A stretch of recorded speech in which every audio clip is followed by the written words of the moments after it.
साथियों नमस्कार। आज मैं आप सभी लोगों का स्वागत करता हूं एक नए और फ्रेश वीडियो में। तो इसमें आपको बहुत ही बेहतरीन इंजेक्शन मैं लेकर आया हूं। ये आप इंजेक्शन अगर देख पा रहे होंगे तो ये जो इंजेक्शन है ये है B complex with liver extract, जो कि बी कॉमल के नाम से आता है। ठीक है, बी कॉमल के नाम से ये इंजेक्शन आपको देखने को मिलता है। तो इसको आप ऑनलाइन और ऑफलाइन दोनों तरह से परचेज कर सकते हैं। ये आपको नज़दीकी के पशु चिकित्सक, औषधालय, वेटनरी डिस्पेंसरीज में भी देखने को मिल जाएगा। तो ख़रीदना ये आपको हर एक जगह मिल जाएगा और I think all India transport available है, हर जगह ये देखने को मिल जाता है। चाहे आप पहाड़ों में हो, शहरों में हो, कहीं भी हो, ये मार्केट में आपको देखने को मिल जाता है। और कहीं कहीं ये बेलामाइल के नाम से भी आता है। तो अलग अलग हिसाब से जो ये आता है। इसमें जो साल्ट पड़ा होता है वो B complex with liver extract इसमें आप देख सकते हैं। और इसके बारे में मैं आपको और जानकारियाँ भी दूंगा।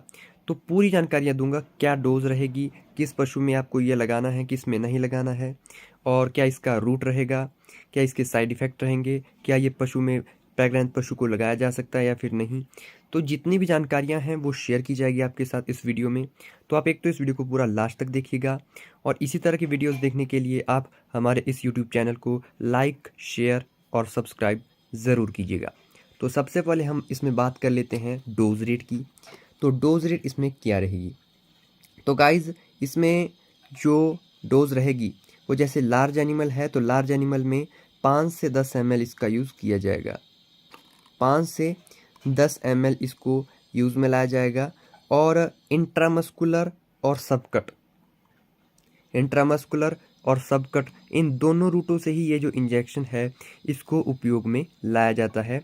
B complex with liver extract intramuscular और सबकट रूट से हो गया। और इसमें मेन जो चीज़ें होती है जैसे कि साइनोकोबालामिल और कोलाइन क्लोराइड, ये चीज़ें इसमें बहुत ही मेन होती हैं। और जैसे कि इसमें जो और भी चीज़ें आपको देखने को मिल जाती है जैसे कि राइबोफ्लेविन हो गया, थायमीन हो गया, और ये जितने भी लीवर एक्सट्रैक्ट हो गए, ये सारी की सारी चीज़ें आपको इसमें देखने को मिल जाती हैं। अब इसी के साथ ही अगर मैं इसके विड्रॉ पीरियड की भी बात करूं तो इसमें विड्रॉ पीरियड जैसे मीट और मिल्क के लिए कंपनी खुद मेंशन करती है कि यहाँ पर इन्होंने नील बताया है, लेकिन फिर भी जब आप दूध यूज़ में ला रहे हैं तो उसको उबाल कर ही यूज़ में लाएं।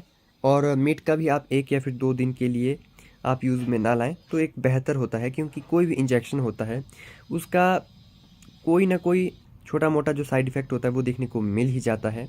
तो वो आपको याद रखनी है। और इसके साथ आप एविल या फिर सीपीएम इंजेक्शन का इस्तेमाल पशु में ज़रूर करें। एविल और जो सीपीएम होता है उनमें से आप किसी भी जो है केस के आधार पर जो है वो इंजेक्शन का यूज़ ज़रूर कीजिएगा। और गाइज़ ये जो वीडियो है सिर्फ आपके नॉलेज पर्पज़ के लिए है। हम जो भी वीडियोस बताते हैं उसका जो मेन मोटिव होता है वो आपको सिर्फ नॉलेज देना होता है। आप वीडियो देखकर इंजेक्शन को घर में यूज़ में मत लाइएगा, इसके लिए ये चैनल जिम्मेवार नहीं होगा। तो ये मैंने चीज़ें आपको बता दी। डोज रेट की हमने बात कर ली, रूट की हमने बात कर ली, और अब हम बात करते हैं इसको स्टोर किस तरह से करना है। तो इसके लिए आप इसको ईज़िली घर में या फिर जो आपका मेडिकल स्टोर है वहाँ पर ईज़िली रख सकते हैं।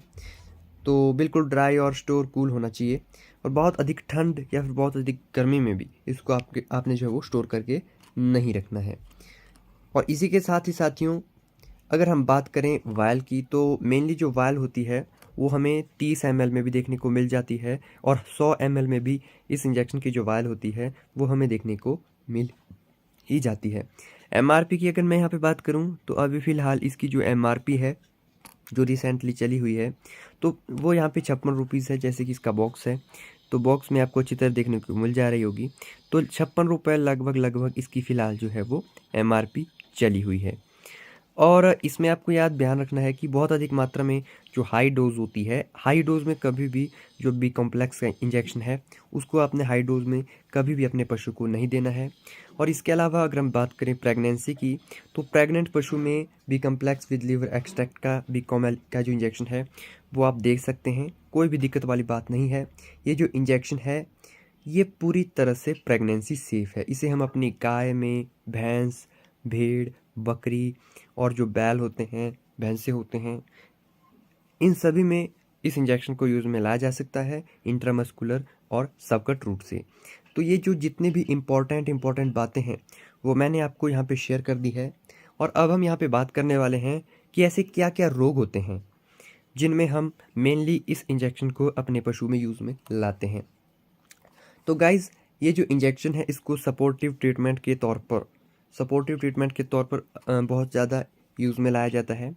तो जैसे कि आपके पशु में जो है लीवर के रिगार्डिंग कोई भी डिसऑर्डर होता है, लीवर से रिलेटेड कोई भी अगर डिसऑर्डर है तो उस कंडीशन में इसको यूज़ में लाया जा सकता है। और इसी के साथ ही जैसे पशु में बी कम्प्लेक्स की डेफिशिएंसी हो गई है, उस कंडीशन में इसको यूज़ में लाया जा सकता है। उसके बाद अगर कोई पैरासिटिक एनीमिया हो गया है, जैसे में पशु में एनीमिक कंडीशन हो जाती है, खून की कमी हो जाती है, तो उस कंडीशन में भी आप इस इंजेक्शन को यूज़ में ला सकते हैं। और इसी के साथ ही पशु में एपिटाइट या फिर जो एनोरेक्सिया होता है, जिसे हम पशु में कहते हैं कि पशु में भूख की कमी हो गई है, पशु चारा नहीं खा रहा है, तो ऐसी कंडीशन में भी इस इंजेक्शन को आपके पशु में यूज़ में लाया जा सकता है। और इसी के साथ ही जैसे हेपेटाइटिस हो जाता है, जॉन्डिस हो जाता है, लॉस ऑफ एपिटाइट हो जाता है और उसके बाद डेबिलिटी हो जाती है। और कोई भी ऐसा आपको लगता है कि आपके पशु में कोई भी अगर जैसे पशु में फ़ीवर हो गया है, तो फ़ीवर वाली कंडीशन में भी इस इंजेक्शन को यूज़ में लाया जाता है सपोर्टिव ट्रीटमेंट के तौर पर। और आपका पशु दाना चारा नहीं खा रहा है, उस कंडीशन में भी इस इंजेक्शन को यूज़ में लाया जाता है और बहुत ही अच्छा इसका रिज़ल्ट है। और फील्ड में अक्सर इस इंजेक्शन को यूज़ में लाया जाता है।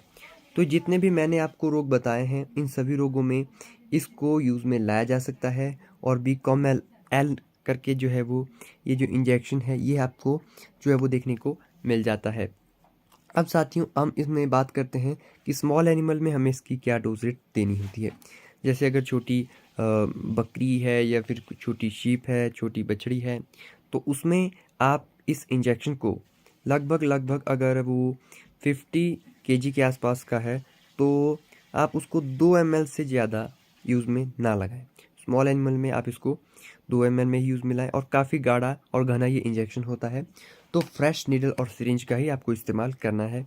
ऐसा नहीं है कि जो नीडल और सिरिंज पहले यूज़ की है उसी का इस्तेमाल करेंगे, नहीं, बहुत ही गाढ़ा इंजेक्शन होता है, तो इसका यूज़ करना है तो नई नीडल और सिरिंज आपको लेनी ही है। और जो भी इंजेक्शन मेडिसिन बताई जा रही हैं उसका उपयोग पशु चिकित्सक की देखरेख में ही करें। तो अगर आपको ये वीडियो आज का पसंद आया तो आप इस वीडियो को लाइक कीजिएगा, शेयर कीजिएगा। किसी भी तरह का डाउट रहता है तो आप नीचे कमेंट सेक्शन में जो है मुझे बता सकते हैं। और इस चैनल को, वेटनरी फार्मेसी यूट्यूब चैनल को आप सब्सक्राइब ज़रूर कीजिएगा।